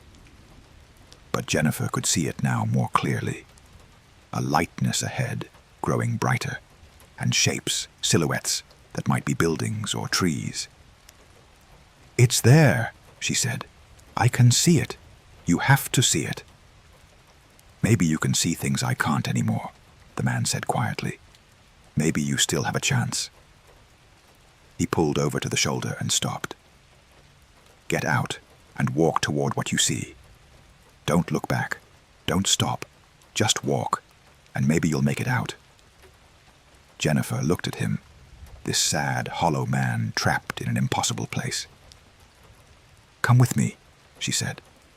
If I can see the way out, maybe. I can't, the man interrupted. I already tried to leave so many times. This place has me now. But you're different. You might make it. Go. Now. Jennifer got out of the car. She could see it clearly now, the darkness ahead thinning, resolving into a more natural twilight. And beyond, definitely buildings, lights, reality. She started walking toward it, quickly at first, then breaking into a run. Behind her, she heard the man's car drive away, the engine sound fading. Jennifer ran toward the light, and as she got closer, the world snapped back into focus with an almost physical sensation. Suddenly there were sounds again. Wind, crickets, the distant sound of traffic. The air felt different, normal. And ahead, she could see a gas station, brilliantly lit, sitting beside an exit ramp off the highway. She stumbled into the gas station parking lot, breathing hard, and collapsed onto a bench outside the convenience store. A few minutes later, a state trooper pulled in, apparently on a routine stop for coffee. He saw Jennifer and came over, concerned. "Ma'am, are you all right?" Jennifer looked up at him, this solid, real person in a real uniform, and started crying. "I'm okay," she managed to say. "I just got lost for a while. Can you help me?" "My car ran out of gas on the highway." The trooper got her story, the normal parts of it. She'd been driving through, got tired, somehow missed exits, and ran out of gas. He was kind and professional, gave her a ride back to where she said her car was, about 3 miles down the highway. And impossibly, incredibly, her Honda was there, right where she'd left it, sitting on the shoulder. Even more impossible, when the trooper checked the fuel gauge, the tank was showing half full. "Looks like you've got plenty of gas," the trooper said, puzzled. "Maybe the gauge was malfunctioning before. You should have a mechanic look at it." Jennifer just nodded, not trusting herself to speak. The trooper followed her to the next gas station to make sure she was okay, then wished her a safe trip and drove off. Jennifer sat in the gas station parking lot for 20 minutes, just processing, just trying to accept that she was back in the normal world. She eventually continued her drive to St. Louis, arrived at her parents' house in the early morning. Her father was stable, recovering, and would be fine. Jennifer stayed for a week, helping her mother, visiting her father in the hospital, acting normal. But inside, she couldn't stop thinking about the mile, about that impossible stretch of highway that went nowhere, and about the man trapped there, still driving, still searching for an exit he would never find. Jennifer has driven cross-country several times since then, always carefully, always well-rested, never pushing herself into that dangerous state of fatigue and inattention. She's never encountered the mile again, and she hopes she never will. But sometimes, late at night, when she's driving through empty stretches of America's highways, she thinks about it, thinks about all the impossible places that might exist in the cracks of reality, and she wonders how many other people have slipped through, have gotten lost in places that shouldn't exist. And she wonders if that man is still out there, still driving through endless darkness, still hoping to find his way home. Story 6. The Radio That Played Tomorrow.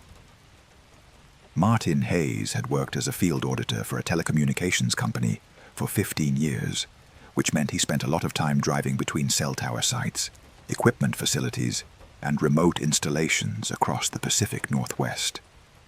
He knew every major and minor highway in Washington, Oregon, and Idaho, and he'd developed routines to make the long drives more bearable. One of his quirks was that he was obsessed with talk radio, specifically news radio.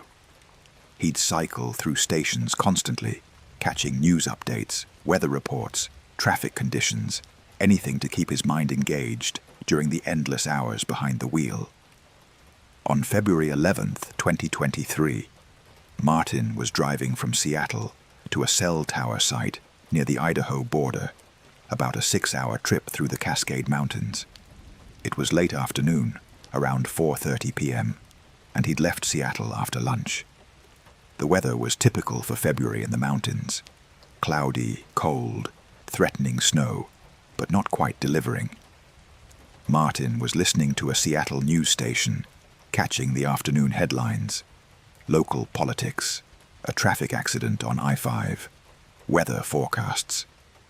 As he drove further east, the Seattle station began to fade, the signal weakening. Martin started scanning for another station, using the seek function on his truck's radio. The radio jumped through static, brief fragments of music and voices, then locked onto a clear signal. Another news station, good quality, coming in strong. "And in breaking news this hour," the radio announcer was saying, professional and urgent, "the Seattle area is reeling from this morning's massive earthquake. which measured 7.2 on the Richter scale and struck at 6:47 a.m. Pacific time. The epicenter was located 12 miles northwest of Seattle, and preliminary reports suggest extensive damage throughout the metropolitan area. Martin frowned. Earthquake. He hadn't heard anything about an earthquake. He'd been in Seattle all morning, had left around 1 p.m., and there definitely hadn't been any earthquake. He would have felt a 7.2 magnitude quake, would have seen damage, would have heard emergency sirens. The radio announcer must be talking about something historical, or maybe he'd misheard, but the announcer continued.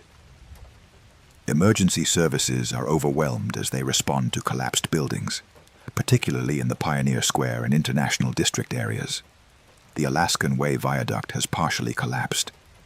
Reports of casualties are still coming in, but authorities fear the death toll may reach into the hundreds.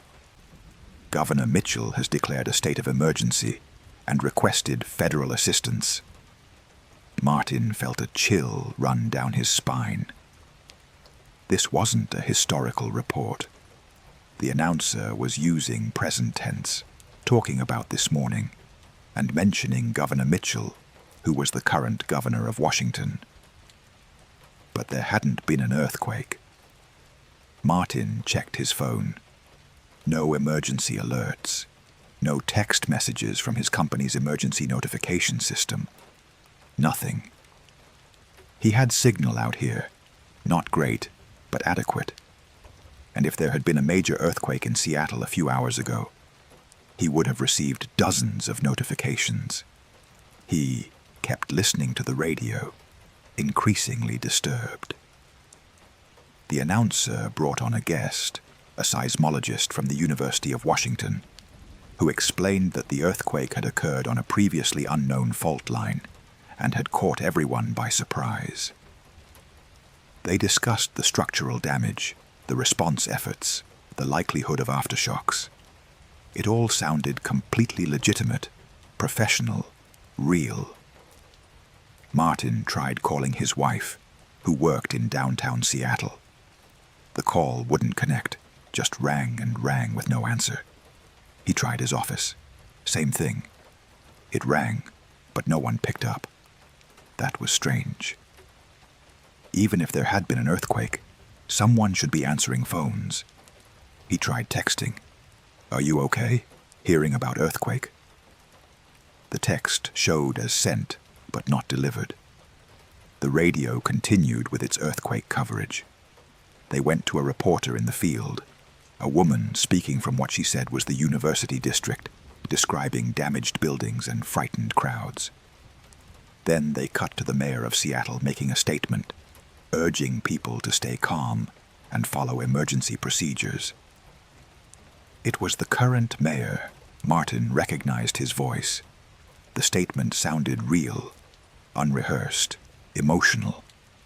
Martin pulled over at a rest area, his hands shaking. This didn't make sense. There were only a few possible explanations. Either there had been an earthquake, and somehow all his communications were failing to notify him, or the radio was broadcasting some kind of elaborate fake news, or what? He didn't want to consider the other possibilities his mind was suggesting, possibilities that violated everything he understood about reality. He got out of his truck and walked to the rest area building. Inside, there were a few other people, a couple using the vending machines, a family with kids near the restrooms. Martin approached the couple. "Excuse me," he said. "Have you heard anything about an earthquake in Seattle?" The couple looked at him strangely. "An earthquake? No. When?" "This morning, supposedly. A big one. 7.2 magnitude." The man pulled out his phone and checked. "I'm not seeing anything about that. Where did you hear this?" "On the radio," Martin said. He felt foolish now, like he was spreading false information or falling for a hoax. "Probably just some kind of test or exercise," the woman suggested. "You know how they do those emergency broadcast tests sometimes." But it hadn't sounded like a test. It had sounded like real breaking news coverage, with multiple reporters, guests, officials. Martin thanked the couple and went back to his truck. He sat there with the engine running, listening to the radio. The station was still broadcasting earthquake coverage, now reporting that the Seattle-Tacoma International Airport had suspended all flights due to damage to the runways. Martin checked his phone's news apps. Nothing about an earthquake. He Googled Seattle earthquake today. No results. He checked the USGS earthquake website. The most recent earthquake in Washington was a minor 2.3 magnitude tremor near Mount Rainier 3 days ago. Nothing in Seattle. Nothing of 7.2 magnitude. He switched his radio to a different station. A classic rock station out of Spokane was playing Led Zeppelin. He scanned to another news station, this one from Portland. They were discussing a new bill in the Oregon legislature. Routine political coverage. No mention of any earthquake. He scanned back to the station that had been covering the earthquake. Authorities are now saying the death toll has risen to at least 47 confirmed fatalities, with hundreds more injured, the announcer was saying. Hospitals across the region are activating emergency protocols. We're going now to Dr. Susan Chen at Harborview Medical Center. A new voice came on, a woman identifying herself as Dr. Chen, describing the influx of trauma patients, the surge of victims with crushing injuries, lacerations, fractures. It was harrowing, detailed, specific. Martin realized his hands were gripping the steering wheel again, his knuckles white. He forced himself to calm down, to think rationally. He was a telecommunications professional. He understood radio technology. Was it possible this was some kind of signal interference? Some bizarre mixing of frequencies that was picking up a fictional drama or emergency training broadcast? But it had been going on for nearly an hour now. Continuous coverage. And it was seamlessly professional. Exactly like real news coverage. Martin made a decision. He'd continue his drive to the cell tower site, about 2 more hours away. He'd keep monitoring the radio, see if anything changed. And once he reached the site, where he'd have better internet connectivity, he'd do more research, try to figure out what he was experiencing. He pulled back onto the highway and drove, the radio continuing its earthquake coverage. As the miles passed and the sun began to set, the coverage evolved. They started including human interest stories. A family rescued from a collapsed apartment building. A dog found alive in rubble. A community center that had opened as an emergency shelter. They had traffic updates for the Seattle area, detailing which roads and bridges were closed due to damage. They had weather forecasts, discussing how the evening's approaching rain would complicate rescue efforts. It was all so specific, so detailed, so real. Martin found himself mentally mapping the areas they mentioned, visualizing the damage they described. Pioneer Square, where he and his wife had gone for dinner just last week. The Alaskan Way Viaduct, which he drove on regularly, despite knowing it was seismically unsafe. The neighborhoods where friends lived, where his office was located, where his life happened. All of it, according to the radio, now devastated. Around 7 p.m., as Martin was driving through the mountains in darkness, the radio station cut to a live press conference with the ET governor. Martin listened to Governor Mitchell's statement, a somber address about the tragedy, the resilience of Washington residents, the commitment to rebuild. It sounded exactly like how the governor would sound in such a situation, measured, compassionate, authoritative. Then the governor said something that made Martin's blood run cold. I want to personally thank the emergency responders, the hospitals, the volunteers, and the ordinary citizens who have shown extraordinary courage today, February 12th, a date that will live in our state's history as a day of both tragedy and heroism. February 12th. But today was February 11th. Martin checked his phone. February 11th, 2023, 7:14 p.m. He checked his truck's dashboard calendar. February 11th. The radio was reporting news from tomorrow. Martin pulled over again, this time on a dark stretch of highway with no rest area, just the shoulder, because he couldn't keep driving. His heart was pounding, and he felt lightheaded. The radio was broadcasting news from the future. That was impossible. That couldn't be happening. But he'd heard it clearly. February 12th. Tomorrow. If the radio was somehow broadcasting tomorrow's news, that meant the earthquake hadn't happened yet. It would happen tomorrow morning at 6:47 a.m. Martin had time to warn people. He had to warn people. He grabbed his phone and dialed 911. 911, what's your emergency? I know this is going to sound crazy, Martin said, speaking quickly, but I need to report that there's going to be a major earthquake in Seattle tomorrow morning at 6:47 a.m. A 7.2 magnitude quake. People need to be warned. There was a pause. Sir, do you have information about a credible threat? I heard it on the radio. A news broadcast. They're reporting it's already happened, but they said it's February 12th, and today is the 11th, so it hasn't happened yet. It's going to happen tomorrow. Another pause, longer this time. Sir, have you been drinking tonight? No, I'm completely sober. I know how this sounds, but I'm telling you the truth. There's going to be an earthquake, and people are going to die if we don't warn them. Sir, I'm going to need you to calm down. Earthquakes can't be predicted with that kind of accuracy. If you heard something on the radio, it was probably a dramatization or emergency drill. There's no actual threat.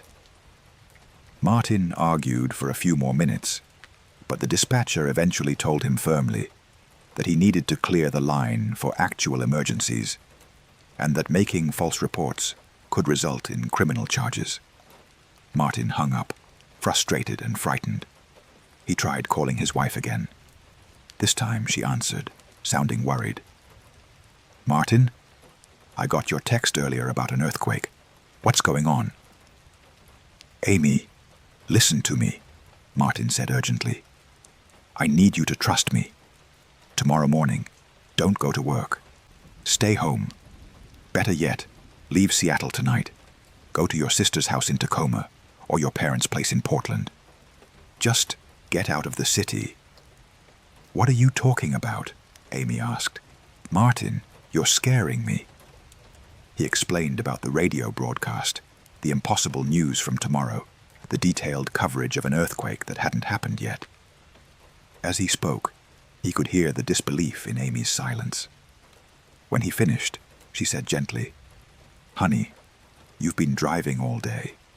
You're tired.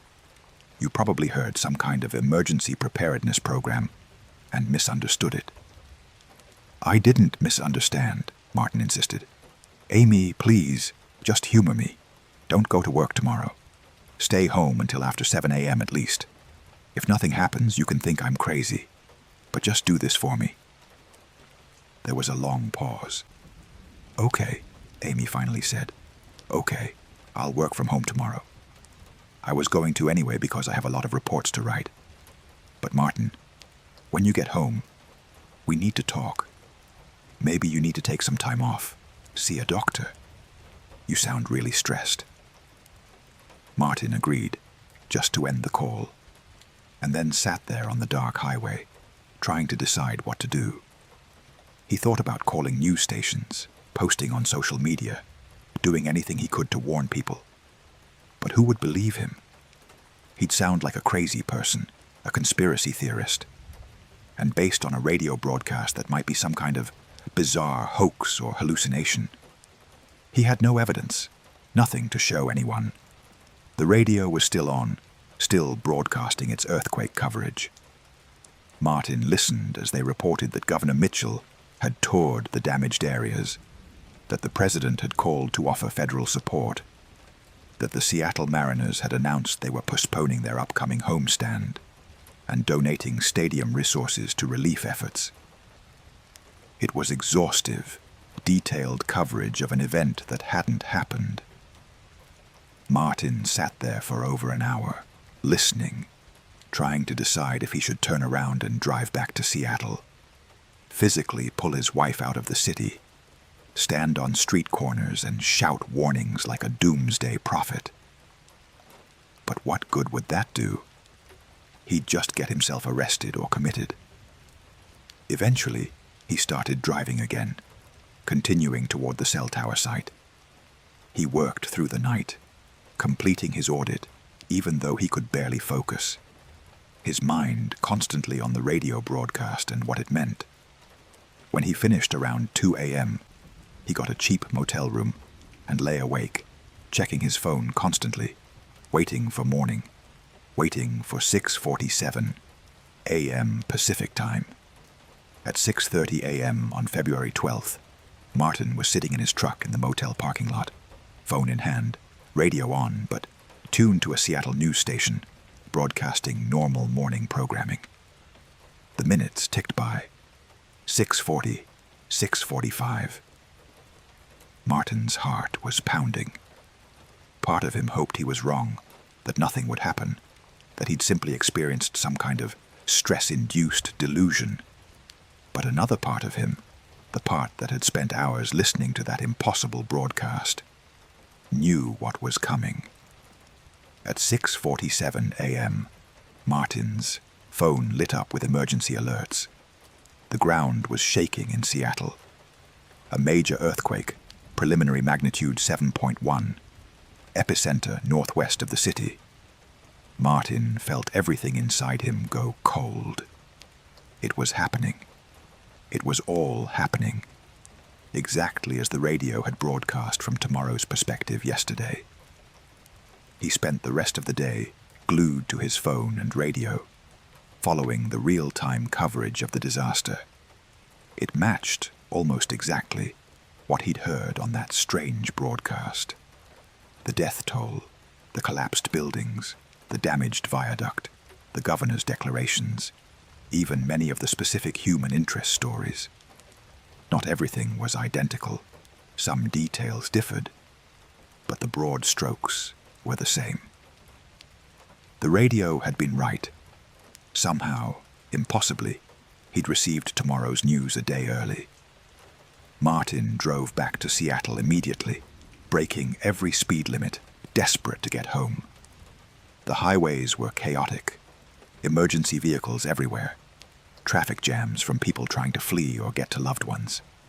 It took him 9 hours to make a drive that should have taken 4. When he finally reached his apartment building in the University District, he found it damaged but standing. Amy was there, safe, shaken but unharmed. "You knew," she said when she saw him, her eyes wide. "You knew this was going to happen." "How did you know?" Martin told her again about the radio broadcast, and this time she believed him, because there was no other explanation. He'd warned her before it happened, with specific details. He couldn't have just guessed that. In the days that followed, as Seattle began the long process of recovery and rebuilding, Martin tried to find that radio station again. He drove the same route, at the same time of day, scanning through frequencies. He never found it. He searched online for any mention of similar experiences, other people receiving impossible broadcasts from the future. He found only conspiracy theories and fiction, nothing credible. Martin reported what he'd experienced to the radio station he'd been listening to before the strange broadcast, thinking maybe there'd been some technical error, some cross signal with a disaster preparedness drill. They had no record of broadcast